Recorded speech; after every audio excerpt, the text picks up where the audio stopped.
Por que ele existe? Ele tem alguma função dentro da gente? Ele é muito importante. Ele vem da onde, historicamente?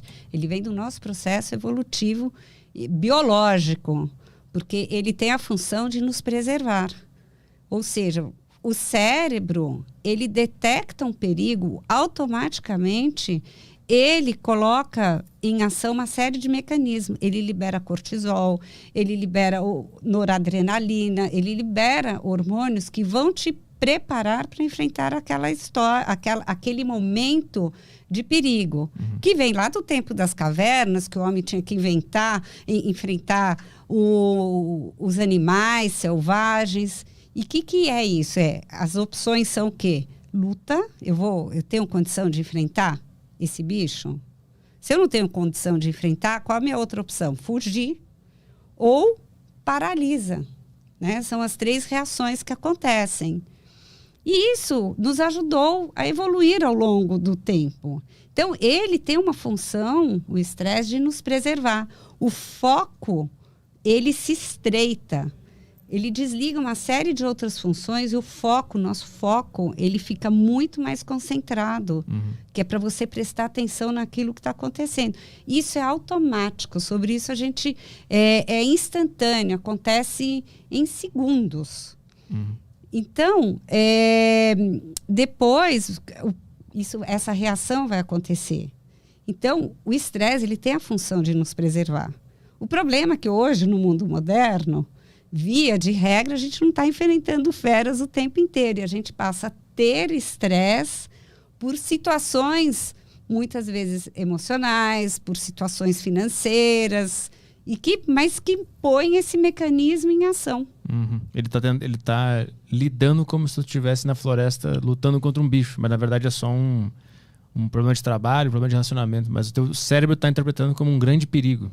Porque a gente tem uma glândula aqui, a gente tem no cérebro um negócio chamado amígdala, que a gente fala, é a central de alarme. Então ela está 24 horas por dia, o tempo inteiro, pesquisando, vendo percebendo se tem algum risco no ambiente ou não. É a função dela. Então, quando ela fica muito excitada, aí você começa a ter muito estresse. Então, ter algum estresse não é ruim. O problema é quando você tem muito estresse continuamente o tempo todo. Aí sim. Mas quais são as consequências de um estresse descontrolado? Bom, o ponto extremo que você tem é a síndrome do burnout, que é aquela síndrome que está muito ligada ao trabalho, que a pessoa vai trabalhando, chega um ponto, ela meio que explode, né? Ela pode ter um surto, ou ela começa a quebrar, ou então várias coisas, também pode refletir para dentro, porque o estresse adoece, o excesso de estresse. Ele traz doenças, ele traz problemas cardíacos, ele pode trazer diabetes. Então, o estresse, a gente precisa conseguir ter um controle sobre ele. E como é que faz? Tu disse que são 7 pilares, né? Exato. A gente pode passar um por um? Não Sim. precisa ser com muitos detalhes, né? Pode ser brevemente. Então, o primeiro eu já falei, que é o sono. O sono, cuidar do sono, procurar dormir regularmente, 7 a 8, 9 horas, não menos do que isso, porque o cérebro fica disfuncional. Então, o sono é muito importante e é uma coisa que precisa ser valorizada, principalmente no mundo moderno. O segundo é a alimentação, porque tem alimentos que roubam energia e tem alimentos que trazem energia. Então, por exemplo, açúcar é altamente inflamatório, todo mundo sabe, faz mal. Mas você tem alimentos do bem. Você tem os alimentos que têm ômega 3, você tem nozes, você tem vegetais, você tem muitos alimentos. Então, a alimentação, ela tem uma influência no humor da pessoa. Então, a alimentação eu coloco como segundo pilar. O terceiro pilar são os exercícios físicos. Sabidamente, você se exercitar, ele libera todas essas toxinas que estão ali e vão te trazer bem-estar, porque vai ajudar a produzir os hormônios do bem.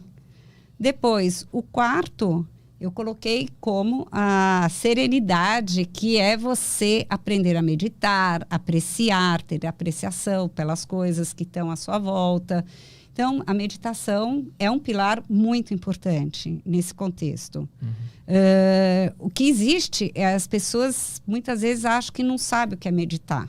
Você pode meditar de olho aberto, você pode meditar caminhando, você pode meditar de olho fechado. E então, as pessoas... É mais fácil meditar do que muitas vezes as pessoas acreditam. Aí o quinto pilar são os relacionamentos.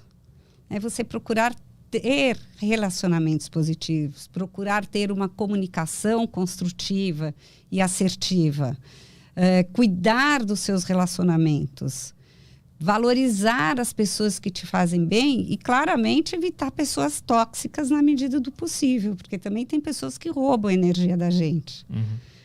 Aí, o sexto pilar é o pilar da mentalidade, que é porque, vamos dizer, basicamente, tem a Carol Dweck, ela descobriu isso, você tem aquelas pessoas que dizem assim, eu nasci assim, não tenho esse jeito, eu não tenho aptidão para isso, eu nunca vou conseguir, eu sou assim mesmo e pronto. Isso é um tipo de mentalidade. O outro tipo de mentalidade, sim, eu tenho esse problema, mas eu posso aprender, eu posso mudar, eu posso criar, e está muito ligado ao autoconhecimento. Então, você trabalhar o seu autoconhecimento e perceber que você não está fadado ou condenado a um tipo determinado de personalidade e que você pode construir, ajudar a construir um pensamento mais positivo, ter mais positividade, mais otimismo, acreditar mais em si mesmo, isso é importante também, porque vai te dar mais autoconfiança. E, finalmente, você tem a inteligência emocional, que também se fala muito sobre a inteligência emocional, como ter a inteligência emocional, né? Não ser tão explosivo, saber se posicionar, se colocar, falar de uma forma construtiva e conseguir se controlar. Eu conheço gente que tem um pavio curtíssimo que por nada já sai explodindo. Claro que isso prejudica relacionamentos.